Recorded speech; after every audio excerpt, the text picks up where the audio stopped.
सोन नदी अपवाह तंत्र छत्तीसगढ़ की जो नदियां हैं वो मुख्यतः 4 भागों में बटी हुई हैं। महानदी अपवाह तंत्र, गोदावरी अपवाह तंत्र, सोनगंगा अपवाह तंत्र और नर्मदा अपवाह तंत्र। तो आज हम जो पढ़ेंगे वो है आपका सोनगंगा अपवाह तंत्र। अगर सोनगंगा अपवाह तंत्र की स्टार्टिंग देखा जाए तो छत्तीसगढ़ में सोनगंगा जो अपवाह तंत्र है वो उत्तरी भाग की ओर जाता है। छत्तीसगढ़ के उत्तरी भाग मतलब बोला जाए तो सरगुजा संभाग का जो हिस्सा है वो आपका सोन नदी अपवाह तंत्र के अंतर्गत आता है। सोन अपवाह तंत्र के अंतर्गत आता है। ये लगभग इसका आता है पूरा सरगुजा संभाग। सरगुजा संभाग इसके अंतर्गत आता है सोन अपवाह तंत्र के अंतर्गत। यहाँ पे है अमरकंटक की पहाड़ी, कवर्धा के बाजू वाले क्षेत्र में। इस अमरकंटक की पहाड़ी से 2 नदियां निकली हुई है। एक नदी है नर्मदा नदी और एक नदी है सोन नदी। तो सोन नदी ऐसे ऊपर की ओर जाता है, उसके बाद जाते हुए ऐसा गंगा के पास, गंगा में इधर से गंगा नदी ऐसे आती है। गंगा और सोन नदी का जो संगम स्थल है वो है पटना। इसके पास गंगा में विसर्जित हो जाता है। उसके बाद जाते हुए सोन जो है गंगा की सहायक नदी बनते हुए बंगाल की खाड़ी में विसर्जित हो जाता है। यह है अमरकंटक पहाड़ी।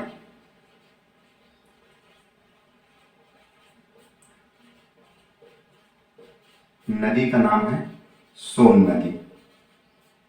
और अगर पूरे भारत में देखा जाए तो भारत में एकमात्र ऐसी नदी है जिसको पुरुषवाचक नदी बोला गया है, या फिर आप बोल सकते हो कि जो ऐसी नदी जिसका लिंग जो है वो पुरुषवाचक है वो है सोन नदी। इसका पौराणिक कथाओं में जो नाम है, सोन नदी का पौराणिक कथाओं में नाम जो है वो है हिरण्यबाहु। हिरण्यबाहु, इसलिए इसे पुरुषवाचक संज्ञा में रखा जाता है। अगर और आगे देखा जाए, लिंग इसकी देखी जाए तो ये पुरुषवाचक लिंग में आता है। और अगर सोन नदी और नर्मदा नदी के पीछे ऐसी स्टोरी है, एक मान्यता के अनुसार जो है, जो सोन नदी और नर्मदा नदी ब्रह्मा जी की 2 आश्वे थे। और एक मान्यता के अनुसार देखा जाता है कि जब सोन नदी और नर्मदा नदी एक साथ बहना चालू करती है और दोनों के बीच में प्रेम रहता है, लेकिन जो सोन नदी रहती है वो गंगा का रूप देख के उसके प्रति आकर्षित हो जाती है। इसलिए जो नर्मदा नदी है जो रूप के वो दूसरे दिशा में बहना चालू कर देती है। अगर आगे बात किया जाए तो सोन नदी जो है छत्तीसगढ़ के कुल 13.63% हिस्सा रखा हुआ है। 13.63% हिस्सा रखा हुआ है। सोन नदी का उद्गम होता है अमरकंटक की पहाड़ी से। इस 13.63% में है और ये छत्तीसगढ़ की तीसरी सबसे बड़ी, थर्ड लार्जेस्ट, तीसरी सबसे बड़ी नदी अपवाह तंत्र है। तीसरी सबसे बड़ी नदी अपवाह तंत्र है। अब हम आगे पढ़ेंगे सोन नदी की सहायक नदियों के बारे में।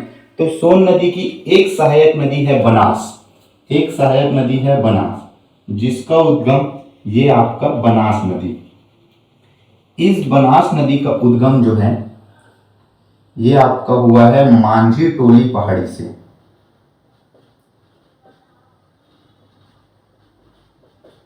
मांझी टोली पहाड़ी। सोन नदी ये जो आपका है बनास नदी हल्का सा ऐसा टाइप से आया हुआ है, ऐसा करके।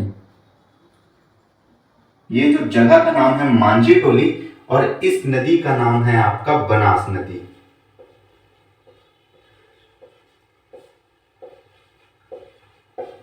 बनास नदी। इस मांझी टोली पहाड़ी से एक नदी निकली हुई जिसका नाम है बनास नदी। और ये बनास नदी जो है वो मध्य प्रदेश के समक्ष, ये आपका मध्य प्रदेश शहडोल जिला, इस शहडोल जिले में एक गांव है डेम्भा गांव। इस डेम्भा गांव के पास जाके सोन नदी में विसर्जित हो जाती है। मांझी टोली पहाड़ी से उद्गम हुई है बनास नदी और ये विसर्जित होती है डेम्भा नदी। और इसकी खासियत ये है कि ये मध्य प्रदेश एंड सीजी, इसकी क्या बोलते हैं, सीमा रेखा निर्धारित करती है। नदी में यहाँ पे लगभग कोरिया जिले में जो एमसीबी जिला हो गया है, यहाँ पे आपका एक जलप्रपात है जिसे रामदा जलप्रपात कहा जाता है। रामदा जलप्रपात कहा जाता है। इसके बाद सोन नदी की दूसरी सहायक नदी है गोपद नदी। सोन नदी की दूसरी सहायक नदी गोपद नदी। ये गोपद नदी जो है, गोपद नदी, ये गोपद नदी का उद्गम जो हुआ है ये हुआ है सोनहट पठार से।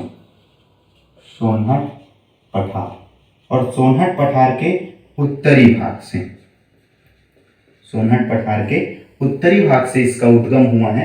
मैप थोड़ा सा और बड़ा बना लेते हैं क्योंकि आगे हमें मैप की जरूरत पड़ेगी।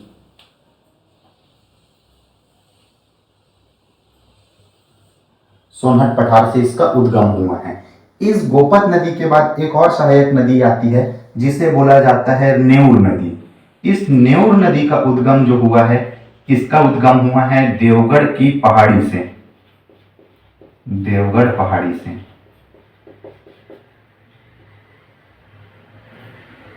इसका उद्गम हुआ है देवगढ़ की पहाड़ी से। इसका नाम है, इस नदी का नाम है आपका नेउर नदी, नेउर नदी। ये जो नेउर नदी है वो भी क्या करता है कि ये जो नेउर नदी है वो भी छत्तीसगढ़ और मध्य प्रदेश की उत्तरी सीमा का निर्धारित करते हुए आगे बढ़ता है। इसके बाद अगली पहाड़ी आती है, इसके बाद जो अगली नदी आती है वो है रिहंद नदी। इस रिहंद नदी का जो उद्गम है, इस रिहंद नदी का उद्गम है वो है छुरीमती रिंगा पहाड़ी, छुरीमती रिंगा पहाड़ी, जो कि स्थित है सरगुजा जिले में।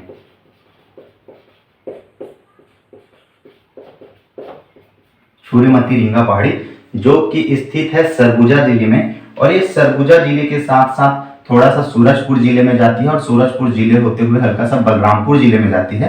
तो ये जो छुरीमती रिंगा पहाड़ी या फिर जो आपका रिहंद नदी है, रिहंद नदी, ये जो रिहंद नदी है 3 जिलों पे जाती है। प्रवाह क्षेत्र इसका 3 जिला है। एक है आपका सरगुजा, एक है सूरजपुर और एक है बलरामपुर। इसके बाद इस रिहंद नदी की बात की जाए तो इस रिहंद नदी का जो पुराना नाम है, ओल्ड नेम, इसका जो पुराना नाम है, या तो आप बोल सकते हो उसे रेणुका, या आप बोल सकते हो रेहर, या फिर रेंड नदी। इसका 3 पुराना नाम देखने को मिलता है, रेणुका, रेहर और रेंड नदी। अगर रेणुका की बात की जाए तो ऐसा मान्यता है कि ये यहाँ पे परशुराम जी की माता, परशुराम की माता आखिरी समय में जो है, अपने अंतिम समय में नदी का रूप धारण कर लेती है और उसी के नाम पे इसका नाम रखा गया है रेणुका नदी। उसके बाद अगर आगे देखा जाए तो इस रिहंद नदी की जो लंबाई है वो 145 किलोमीटर है। इस रिहंद नदी की लंबाई 145 किलोमीटर है और यह सोनगंगा उपमहातंत्र की सबसे लंबी सहायक नदी है। सोनगंगा उपमहातंत्र की सबसे लंबी सहायक नदी है। और ये जो रिहंद नदी है, ये रिहंद नदी जो है सोन नदी पे एक जगह का नाम है मिर्जापुर, यहां जाके विसर्जित होती है। मिर्जापुर यहां जाके विसर्जित होती है और यहीं पे ही एक बांध बनाया गया है। इस बांध का नाम है गोविंद वल्लभ पंत सागर बांध, गोविंद वल्लभ पंत सागर बांध, जो उत्तर प्रदेश और छत्तीसगढ़ के बीच में विवाद की स्थिति उत्पन्न करती है। इसके बाद अगर हम देखें कि रिहंद नदी की सहायक नदी कौन कौन सी है, तो रिहंद नदी की सहायक नदी है महान, मोरनी,